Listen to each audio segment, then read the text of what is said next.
It's time to take a look at some headlines in the papers this morning. We're going to do some sort of a review of all of them. We have our guest analyst this morning, Barrister Emanamfon Umana, a legal and socio-political critic. It is great to have you, sir. You're welcome. Thank you very much. Good to have you too. Thanks for joining us. We have to take a quick look at what's happening on the covers of the dailies today. We're going to start with the Daily Trust.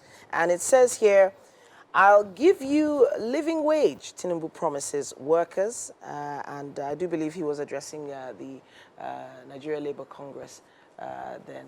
So please talk to us. When it comes to a living wage and making promises, you know, many president-elects have made promises in the past. What direction do you think this is going? Thank you very much. I was even going to say that, thank God, the promises have started coming in as usual. But for now, I think it should be beyond making promises. Okay. It should be about implementation of those promises. For me, living wage sounds good, but I am of the opinion that we should move from the bandwagon of wages, salary, into other indices that makes the living worth it. Of course, Nigerians are always living. In good times, in bad times, they are living. But wages being the only indices to indicate or to explain the good performance or otherwise of government is not enough.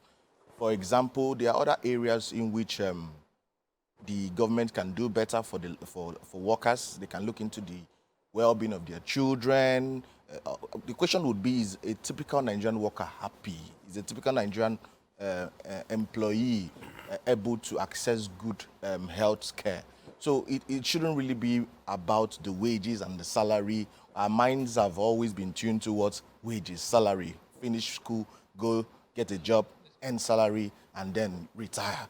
It should be beyond that. So it's good the promises are coming in, but I believe there are other things that should be added to make that living worthwhile in Nigeria, especially for this new dispensation. All right, thank you very much. And then still on promises, we'll take a look at the Punch, where the president-elect has promised tough decisions. Now, that's what I want to pick on, tough decisions. We know that there's the subsidy removal. That's the major thing that a lot of Nigerians are trying to brace up for. I've been speaking about this in different fora and all of that. How do you think this will impact? Because when we say tough decisions, we know that, look, we are at an economy that is based so much on fuel. I mean, if we had electricity as much as we expected, we might not have that over-reliance as it were on fuel. Wow. How do you think these decisions, how do you think the implementation will roll out when it comes to taking out subsidy and all those decisions? Well, taking out subsidy has never been the problem, or has never really been an issue. They've always been promising removing subsidy. But the question is, how do you want to cushion the effect of those the subsidy removal? When you say tough decision, of course, I'm a lawyer, so I like to hold people by their words. So when you say tough decision, Nigeria is already in a tough situation, believe me. So when you are promising tough decision, of course, tough decisions are meant to bring in change because change is inevitable. But you should look at where we are today. You should be able to understand what are those things which, if we do, irrespective of the tough decisions, would begin to yield positive results in the short, medium, and long run. But we need those tough decisions. We need the tough decisions, but we need to know what are those things we should look forward to so that we are able to endure the tough decisions. You can't just tell me tough decisions and then 6 months down the line, I still have to pay 2,000 naira from Yanoworo to toll gate. And you're telling me tough decisions. Do I have anything to hold on to that in the next 6 months I should be able to have a train that will take me there for 200 naira. So I should be able to wait and believe that the tough decision will yield better results coming forward. And this should apply in every other sector because the subsidy removal will affect the health sector, will affect every other sector. Everything. So let's know what comes behind the tough decisions. So we're definitely going to be going on to that story a little further. But let's take a quick look at The Guardian. It's very similar to the headline earlier on, but then the headline goes further to talk about other demands of the workers, debt concerns. Retirement age was also mentioned in the last paper. It was. But the debt concerns, like you mentioned, the demand better people spoken about that are made subsidiable.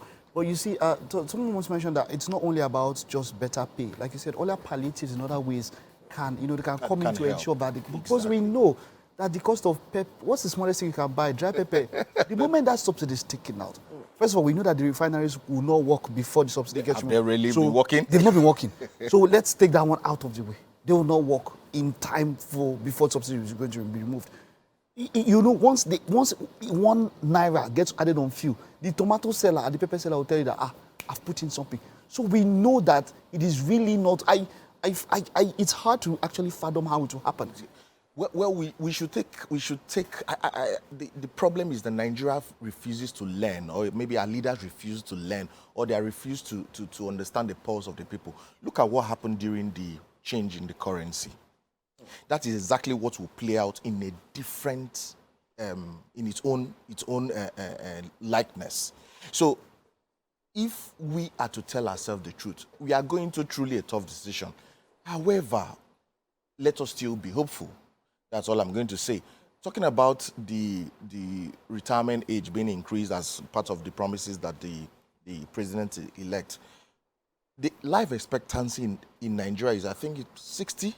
It's even lower. It's lower. It's even lower. So you are talking about higher retirement age. When you, God forbid, you may not even be alive to get the benefit. So let us look at other palliatives, whether for the subsidy removal, whether as part of the promises to the workers. There are other ways we can make our lives better. And that's what we expect. We expect the government that should think outside the box. And the implementation should actually show that truly it won't be like the last administration, so that every common man, just let me ask, how many persons actually even use this for that subsidy will be removed? But when the effect will come, it will touch you and everybody. I. It will. It will touch you and I. So how will we cope when that is done? So we need clear-cut plans. We need other palliative beyond just increasing minimum wage and increasing the age. When the subsidy goes out, we're looking at prices as high as 750. 800 naira. So imagine what the transport would be. Like, if the official price now is about 185, so you're looking at almost over what, 400, 500% increase. It's going to be terrible. That's almost 500% increase. I'll give a very practical example. The other day, my wife had to, the blender got bad, so we needed to use the mama beside the street that uses diesel to get those, the grinding machine. And I think it was about 200, 300 naira, thereabout. So imagine when subsidy is removed, and then we'll have to pay like 600. So a small akara, a small beans of 200 naira, you may have to spend 1,000 naira grinding it. It's it's going to be terrible, but let's still be hopeful. We are staying hopeful, and of course we will definitely be following up on all these stories as the week goes Barrister, thank you so much for coming. Thank you very much. I appreciate it. Right, that's it. And of course, take your comments and contributions. Use our hashtag WakeUpNigeria on TVC, and let's hear what you think.